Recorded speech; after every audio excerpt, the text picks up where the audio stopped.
50 টাকা কেজি পটল না কিনিয়ে 50টা গাছ রোপণ করছি। আসসালামু আলাইকুম, আমি মোহাম্মদ ইসমাইল হোসেন। দেখতে পাচ্ছেন এখানে আমি কিছু পটল উঠাচ্ছি। যদিও পটলের আগে একটা ভিডিও দেখছেন, আমি যখন পটল গাছ রোপণ করছিলাম, আমি করি না, আব্বু করছে। সেই গাছ থেকে এখন পটল আলহামদুলিল্লাহ অলরেডি ওঠা শুরু হয়েছে। তো এই ভিডিওটা মোটামুটি করার কারণ, আমাদের প্রায় অনেক বছর পটল লাগানো হতো না। কারণ আমরা সবসময় হিসাব করি আমাদের জায়গা যে পরিমাণে, ওই পরিমাণে কী সবজি লাগাইলে লাভ হবে। তো ওই পরিমাণে ওই হিসাব করে আমরা আপনার সবজি বা সব কিছুই চাষ করি। তো এখন যেহেতু আলহামদুলিল্লাহ আমাদের ফ্যামিলি যথেষ্ট বড় বললেই চলে। আমি আছি, আমার ওয়াইফ আছে, আমার 2 বোন আছে, ওদের ফ্যামিলি আছে। আহ, তো সবার চিন্তা করে পটল কম বেশি সবাই কিনেই খাওয়া লাগতো, কারণ পটল আমাদের ভাবে লাগানো হতো না, দীর্ঘ বছর আমাদের পটল রোপণ করিনি। তো এখন সব কিছু সবজিরই দাম বেশি। যেহেতু আমরা সিজনে 100-150 টাকাও কেজি থাকে পটল, তো আব্বু ওই নিয়ত করেই আমাদের প্রায় 50-60টা মতো গাছ রোপণ করছিল, আসলে পারিবারিকভাবে খাওয়ার জন্য। যদিও আমাদের ফ্যামিলিতে আমরা লোক মাত্র হচ্ছে আপনার আমরা 4 জন, আর আমার 2 বোনের ফ্যামিলি, অর্থাৎ যে কয়জন হয়। তো আলহামদুলিল্লাহ আমাদের যেহেতু যে কয়টা গাছ আছে 50টা মতো, এতে আমাদের তো আসলে এত লাগে না, 2-5 কেজি হয়তো বা আমরা খাইতে পারি সব ফ্যামিলি দিয়ে, বাকি সব বিক্রি হবে।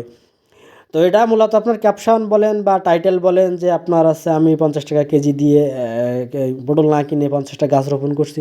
এখন অনেকেই আবার হয়তো বা এটা প্রশ্ন করবেন যে ভাই, যাদের জায়গা নেই তারা আসলে কি করবে। তবে আসলে তাদের জন্য তো আপনারাও কিছু করতে পারবেন না, আমিও কিছু করতে পারবো না, তো ওদাই আপনারা উল্টো পাল্টা কমেন্ট করে লাভ নেই।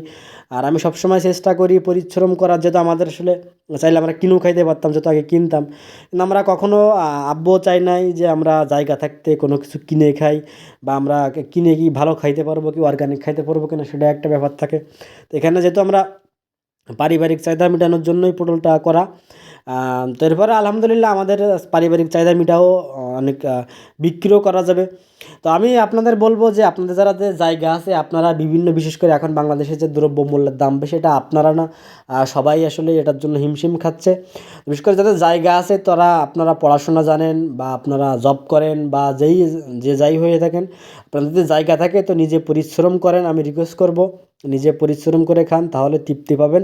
আর আপনাদের এই বয়কাট করা নিয়ে আর খুব একটা সমস্যা হবে না। আর বয়কাট যদিও তখন করতে চান, তো হিসাব কিতাব করে আপনারা বয়কাট করবেন, আসলে একটা ফসল ফলাইতে কী পরিমাণে পরিশ্রম করা লাগে, সেখানে কীরকম মেহনত করা লাগে, তো সেই অনুযায়ী আপনারা ঠিক দাম দিয়ে কিনে খাচ্ছেন কি আপনাদের কষায়ের মতো জবাই করতেছে, এই টাইপের বিষয়গুলো আপনারা বুঝতে পারেন, তখন আর বয়কাট বয়কাট করবেন না। তো যাদের জায়গা আছে তারা ভাই পরিশ্রম করেন, ইনশাল্লাহ ভালো কিছু পাবেন।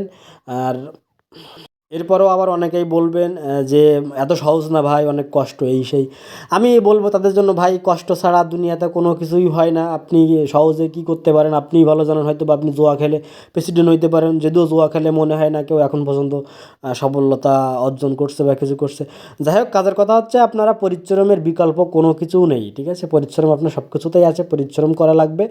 তো আমি রিকোয়েস্ট করবো ভাই, ভূতের মতো পরিশ্রম করেন, প্রচুর পরিশ্রম করেন, ইনশাল্লাহ পরিশ্রমের মাধ্যমে আপনি অনেক কিছুই অর্জন করতে পারবেন। বিশেষ করে যারা মধ্যবিত্ত আছে, আমরা টুকিটাকি জব করি, তাদের বেশি করে রিকোয়েস্ট করবো যে ভাই, আপনাদের যে জায়গা আছে অল্প জায়গায় অনেক কিছু করা যায়।